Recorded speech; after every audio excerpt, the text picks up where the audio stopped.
সিলেট টিমটা সত্যিকারের অর্থে অনেক বেশি মাত্রায় আনস্টেবল মনে হচ্ছে এই মুহূর্তে। প্রথমত তাদের টপ অর্ডারের কম্বিনেশন 4 ইনিংসে 3বার পরিবর্তন হয়েছে, মিরাজের ব্যাটিং অর্ডার 4 ইনিংসে 4বার পরিবর্তন হয়েছে এবং তাদের বোলিং রিসোর্সগুলো তারা ঠিকঠাক মতো ব্যবহার করতে পারছেন না। আপনি খেয়াল করে দেখবেন উমর জাইকে একদিন 4 ওভার বল করানো হলো, 3 উইকেট পেলেন, এরপর থেকে তাকে 1 ওভার করে বোলিং করানো হয়। কোনোদিন আমিরের ফুল কোটা পূর্ণ করা হয় না, নাসুমকে একদিন 4 ওভার বোলিং করানো হয়, তো আরেকদিন 2 ওভার বোলিং করানো হয়। সবচাইতে স্টেবল সিলেটের বোলিং অ্যাটাক আমার কাছে মনে হয়েছিল নোয়াখালীর সঙ্গে ম্যাচটায়, যেদিন তারা আসলে মূলত মাত্র 5 জন বোলারকে ব্যবহার করেছিলেন। আদারওয়াইজ প্রত্যেক দিন তারা 7-8 জন বোলারকে ব্যবহার করতে গিয়ে কোনো বোলারের ফুল রিসোর্সটা তারা নিয়মিতভাবে ব্যবহার করতে পারছেন না। এটা আমার একটা ব্যক্তিগত অবজারভেশনের জায়গা।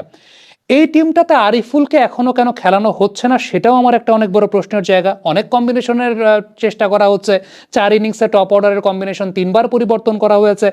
দেখেন, সত্যিকারের অর্থে আমার কাছে খুব দুঃখবোধের জায়গা এখানে লাগে যে আমাদের ইয়াং ক্রিকেটারদেরকে ওইভাবে আসলে প্রমোট করার সুযোগটা থাকে না অত বেশি বিপিএলে। হ্যাঁ, ডেফিনেটলি বিদেশি প্লেয়াররা থাকেন কিংবা টিমের সিনিয়র প্লেয়াররা থাকেন যারা হয়তো বা প্রমিনেন্ট প্লেয়ার, কিন্তু সিলেটের এই টিমটাতে তো কাইল মায়ার্সও নাই, এই টিমটাতে ডেভিড মালানও নাই।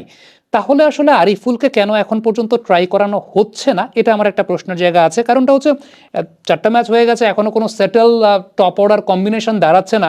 জাকির হাসানের কাছ থেকে ঠিকঠাক মতো প্রোডাক্টিভিটি পাওয়া যাচ্ছে না, 15-16 রান করে করছেন। একটা ম্যাচে তো এরকম ছিল যে জাকিরের ব্যাটিং অর্ডার চলে গিয়েছিল 7 নম্বরে।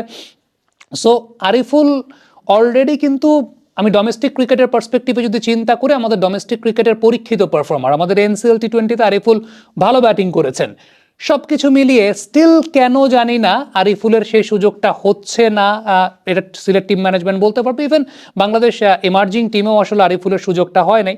আমার কাছে এটা ব্যক্তিগতভাবে মনে হয় যে এই মুহূর্তে টপ অর্ডারের যে একটা সংকটে ভুগছে, মানে টপ অর্ডারের কম্বিনেশনের সংকটে ভুগছে সিলেট টাইটান্স, এটাই খুব সম্ভবত তাদের প্রবলেমের সবচেয়ে বড় কারণ। আপনি একটা বিষয় খেয়াল করে দেখবেন, প্রথম উইকেটটা পড়লে সিলেটের এরপরের উইকেটটা সঙ্গে সঙ্গেই পড়ে যায়, একটু পরেই পড়ে যায়। So within the power play তারা 2 উইকেটস ডাউন, উপর থেকে কোনো সলিড বেস বা ফাউন্ডেশন তৈরি হয় না। এখন প্রতিদিন তো আপনি পারভেজ ইমনের উপর ওই প্রেশারটা দিতে পারবেন না।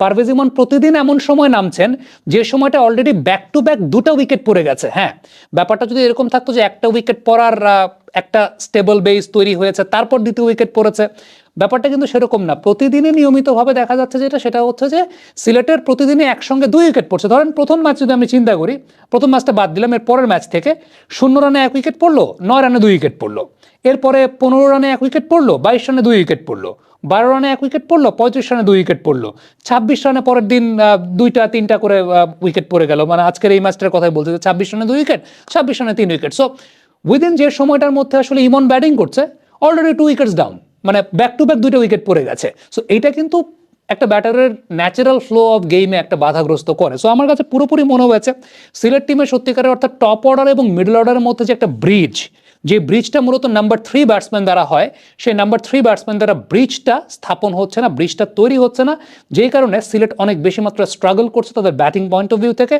বোলিংয়ের জায়গা থেকেও বলবো যে এই কন্ডিশনটাকে শেখ মেহেদি যেভাবে ইউটিলাইজ করতে পারছেন, মিরাজ সেভাবে ইউটিলাইজ করতে পারছেন না অ্যাকর্ডিং টু বোলিং মেরিট। এটা নিয়ে আলাদা করে একটা বিশ্লেষণের দাবি অবশ্যই রাখে, তবে তার চাইতেও বেশি আমার কাছে মনে হয় যে বোলিং কম্বিনেশন সেট হচ্ছে না।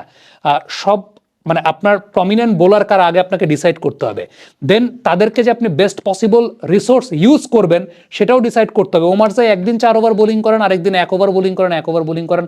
আমির একদিন 4 ওভার বোলিং করেন, আরেকদিন 2 ওভার বোলিং করেন। সাইম আইয়ুব একদিন 4 ওভার বোলিং করেন, আরেকদিন 1 ওভার বোলিং করেন। এই জায়গাটা আমার কাছে মনে হচ্ছে, ইভেন নাসুম, এর আগের ম্যাচে আমরা দেখতে পেয়েছিলাম যে নাসুমের ওভার থাকা সত্ত্বেও ডানহাতি ব্যাটসম্যান মাহমুদুল্লাহ রিয়াদের এগেইনস্টে অফ ব্রেক বোলার মেহেদি মিরাজ এসেছেন। এই জায়গাগুলো আমার কাছে মনে হয় যে অনেক বেশি মাত্রা ফাইন টিউনিং করার, তাদের একটু নিজেদের বসে সেটেল ডাউন হয়ে তারপর কথা বলাটা খুব গুরুত্বপূর্ণ। সিলেটবাসী যারা আছেন তারা এই দলটাকে ওন করেন, সিলেটবাসী দলটাকে ওন করেন, বিপিএল এর দলকে। সো আমার কাছে মনে হয় যে তাদের কথা চিন্তা করে হলেও সিলেট টিমকে আরেকটু ট্যাকটিক্যাল হওয়া উচিত। কমেন্ট বক্সে আপনাদের মন্তব্য মতামত জানতে চাই।